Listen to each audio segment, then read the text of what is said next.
What's up, Facebook fam? It is Tuesday, and you know what goes down here on Tuesday. Wife Chat with Gail goes down here on Tuesday. So do me a favor and make sure that you're hitting the share button.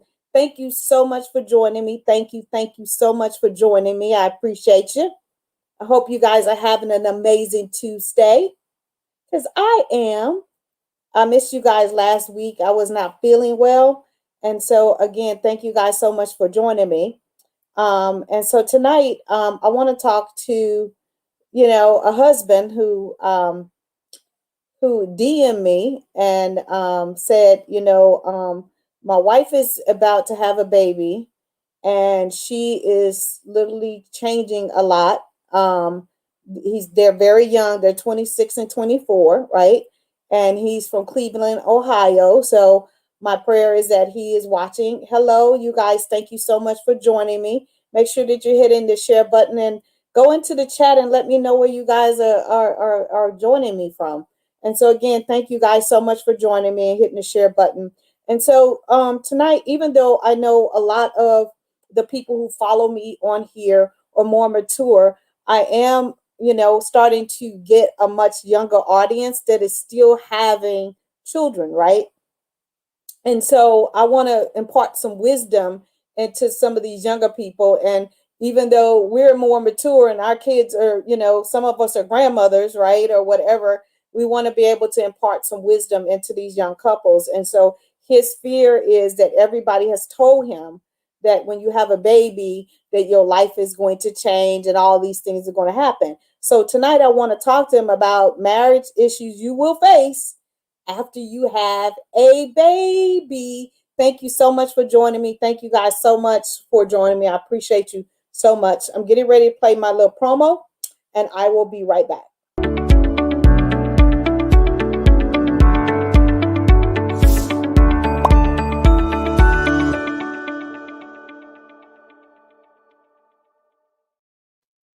So again, if you know some younger people that are still having babies, or if you still have young children and you are facing some of these things, again, I had a young husband who's 26 and his wife is 24.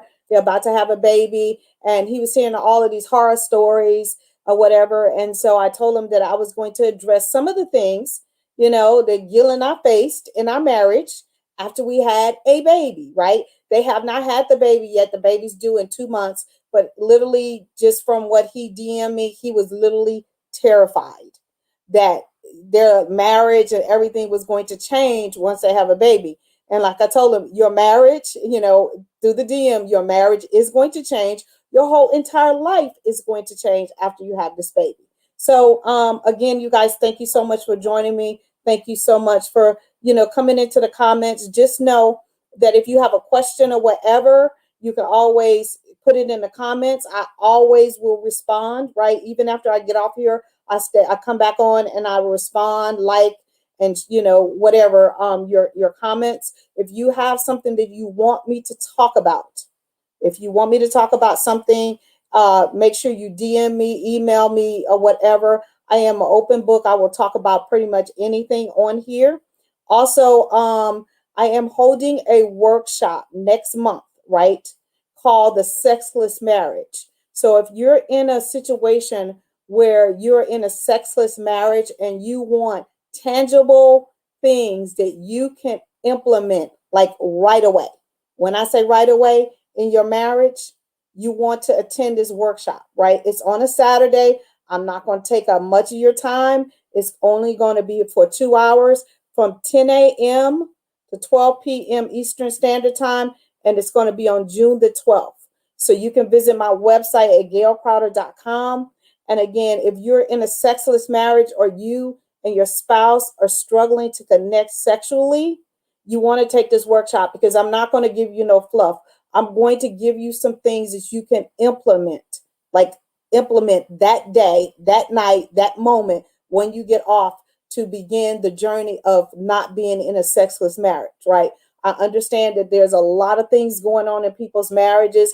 It could be health issues. It could be all of those different kind of things. But even if it's a health issue where you can't have normal sex, There's other things that you can implement in your marriage to keep it strong and healthy when it comes to implementing a lot of intimacy into your marriage. So I'm going to give you some real tangible tools. So you can go visit gailcrowder.com under the events, and it's called the Sexless Marriage. So again, thank you guys so much for joining me. So let me give this young man and any other person that's watching that has a small kid, or about to have a small kid, what you will probably experience in your marriage, right? And this is called marriage issues you will face after having a baby. Okay, the first one is you are guaranteed, unless you are filthy rich and you can have nannies 24 hours a day, first thing, you will be exhausted, right? And again, this comes from a young man from Cleveland, Ohio, that's 26, that is about to have a baby in 2 months, and he is terrified that his life and his marriage is going to change, right? So the number one thing you will be exhausted, right? Because you have, been blessed with a whole nother person that you got to get to learn, and they got to get to learn you, and every baby's different. No baby comes with a manual. Your mother, your grandmother, your aunts, your sisters, your brother can tell you all the things that they did with their baby, but when it comes to that baby, he is a designer original, and you're going to have to get to learn that baby. So you're probably going to be 100% exhausted.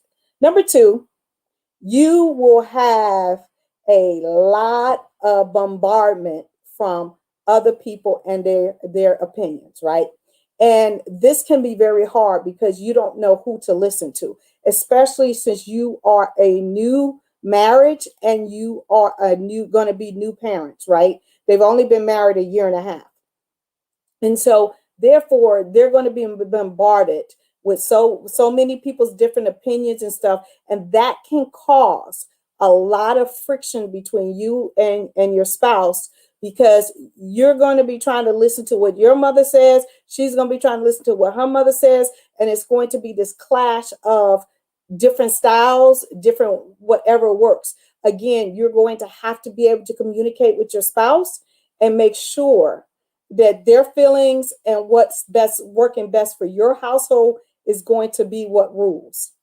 And it's going to be hard because you guys are both young. You're both trying to learn and figure marriage out. And now you have a new added bonus, which is a baby, which is a bundle of joy and a blessing, right? But it also, again, can cause tension and stress and all kind of different things, especially if you're being pulled in different directions. Okay. Number three, you will disagree on how many people and who and when people can visit your house, and who can hold, and who going to be able to keep all your baby, right? Because again, people think because they're kin to you, or they're your mother or your father or whoever, or that influence should be able just to come over whenever they want to and take over and do what they want at will with your baby, right? And it's going to cause some stress, right? Because your wife might not be feeling well, and she might have been up all night, and she might not want to deal with your mother trying to be at her house when she's trying to get some rest. It could be all of those different dynamics, and it could cause you to be so stressed. Hello, Kelly. How are you? Thank you so much for joining me. And so when you have that dynamic, you need to try to talk with your spouse before the baby comes, if possible, and saying, I don't want people, coming in and out, especially with COVID or whatever. So let's try to limit the amount of people who come. And when your mother comes or whatever, I want to remove myself maybe from the equation, and just you and her visit with the baby. However you work that out, try to put some game plan and some perimeters on at first before the baby gets here. So therefore you won't have so much stress and going on, and not have some kind of game plan. It's a lot nicer to have some kind of game plan, because if you don't, it can be very stressful. Number four, you will feel like your spouse is paying more attention to the baby than you are. And this happens tremendously a lot with women because we want to, be with the baby. We think we're the best fit for the baby. We're got to do all and be all for our baby, right? And sometimes the husband feels as if they are not part of the equation and that the baby has literally taken over their entire life, and they feel left out. They feel like, oh my god, this baby has invaded my wife's body, her mind, everything, right? But this too shall pass. But again, you're going to have to work through those things. You're going to have to communicate through those things. And you're going to have to try to stay positive because, again, this is a new experience for both of you guys. And I feel privileged that at 26 and 24, you decided to reach out to me. And I just want to say thank you to the husband from Cleveland, Ohio. I won't say his name, for reaching out to me because he is very concerned for you guys that are just joining me. I'm answering a husband's that DM me saying that is his life and his marriage going to change once they have the baby in 2 months. And I'm telling him absolutely yes, it's going to change. And they are going to have some friction and they're going to have some disagreements because it's just a natural course of life. But they too can get through this, but they can have a game plan to be more prepared. I just know when Gail and I was 23 and 24 having Justin, we had no business having a baby. I was out of control about, this is my baby. I have to feed him. I have to do this. I have to do that. Right. And I literally wore myself out where I ended up in the hospital for 2 weeks because I thought that I had to do it all, be it all, and be at my baby's beck and call. Right. And so, hi Angela, my husband is lifeless. I believe you, and a lot of times it is something, right? So my thoughts is that once I came out of the hospital, my mother set me down and she's like, Gail, there's no way that you can do all of this alone. You gotta allow somebody to help you. And so my thing for Mr. Cleveland is I pray that you allow you and your wife allow someone to help you, right? Not take over, but somebody to help you guys so you don't go through the burnout and end up back in the hospital and all of those different kind of things. The only we have been married 3 years, no sex, no nothing. Oh, wow. Okay, Angela, you definitely need to attend the Sexless Marriage that I'm doing on June the 12th. It's a webinar. I talked about it earlier. Go visit my website, gailcrowder.com. It's under events. And I'm telling you, I'm going to give you no fluff. I'm going to give you tangible things that can be implemented into your marriage that day in order to get you on the path to having sex. Okay. So hopefully I will see you in the workshop. Number 5, you will hardly have sex after you have the baby for the very first couple of months.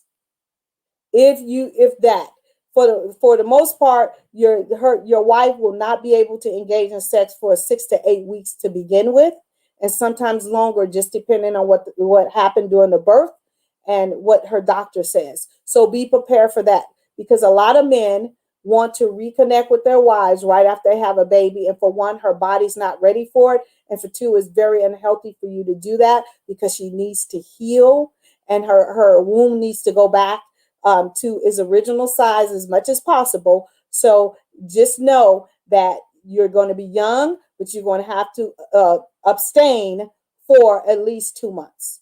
Give her at least 2 months, right, to get her body back in back together and get her physically fit to be able to receive you again.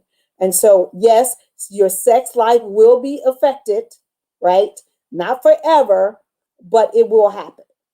And so my prayer to this young man is that I've given him some things to think about, and it's still time for them to put some things in place. But these are the main things that most couples, face when they have a new baby. And I'm glad that he reached out before the baby got here in order for me to try to give him some things to look out for and to be aware of. Again, you guys, thank you so much for joining me tonight on Wife Chat. If you have something you want to put in the chat, please do so. and I will make sure that I answer it. I always go back, even when I get off, and I answer. I like, if you want to DM me on any of my social media platforms for a topic that you want me to cover here on Wife Chat, I am 100% open, and I will make sure that I do that. I love you guys to pieces. Again, I'm holding a workshop called the Sexless Marriage on June the 12th from 10 a.m. to 12 p.m. Eastern Standard Time. I'm not going to hold you long, but I'm not going to give you no fluff. I'm going to give you some tangible things that you can implement in your marriage to be on the journey to recovering from being in a sexless marriage. I love you guys to pieces. Have an amazing, amazing night.